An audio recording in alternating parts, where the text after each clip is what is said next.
And the Harris campaign is heading to Michigan after wrapping up its HBCU homecoming tour at Spelman College.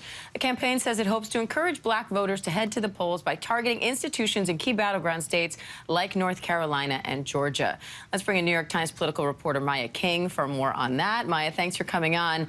Vice President Harris graduated from one of the most prominent HBCUs, Howard University. Does it seem like talking about that is resonating with black voters with just 8 days until Election Day?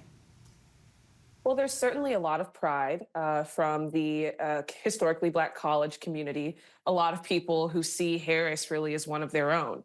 And so the more that she hasn't really talked a lot about it on the campaign trail, but a lot of HBCU alumni have really taken it upon themselves to organize independently.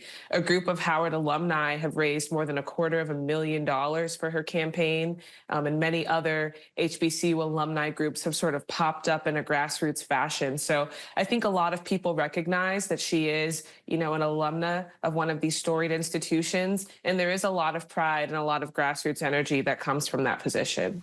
Now, homecoming is arguably the biggest event of the year at HBCUs. Thousands of alumni show up at North Carolina A&T. It's estimated an average of 40 to 65,000 people attend every year.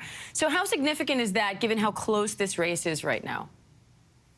Well, in a place like North Carolina, I think the Harris campaign is hoping that all 40 to 50,000 people who are there, if they're voting age, are voting, particularly if they live in North Carolina.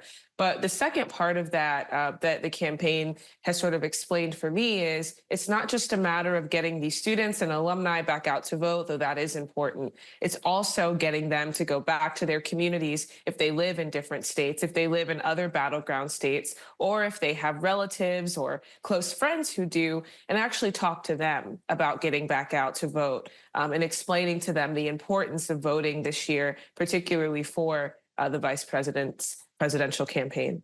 Now, current students also participate in homecoming. At last check, Harris's support from young voters lags behind where Biden was in 2020. How badly does she need those votes right now?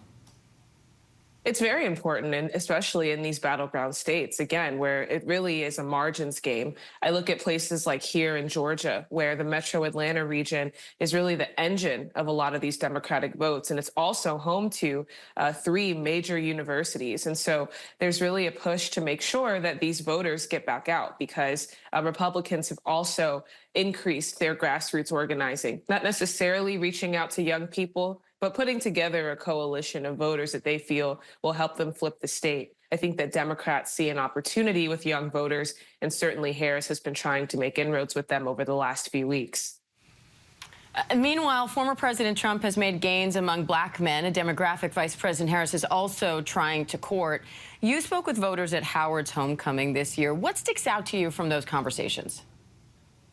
Well, a number of the people I spoke to were, of course, very excited to see one of their own atop the ticket, seeing Harris not only as a Howard alumna, but also as a Black and South Asian woman, a woman of color who could possibly win the White House. But there was a lot of anxiety. I think a lot of Democratic voters have a fair amount of anxiety, not just over the possibility of a repeat of 2016, where you see so much momentum for a new candidate, only for her to fall short to Trump, but also the real worries and concerns, as you've mentioned, that Harris may not have necessarily closed this enthusiasm gap with very key Democratic coalitions or voting blocs. And I think black men are front of mind for a lot of black voters who are already supporting Harris.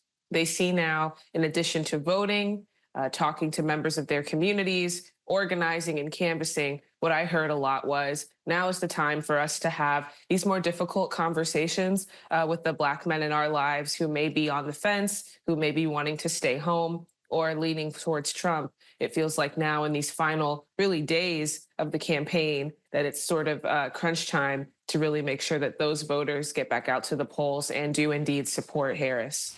All right, New York Times political reporter Maya King, thank you. Thanks.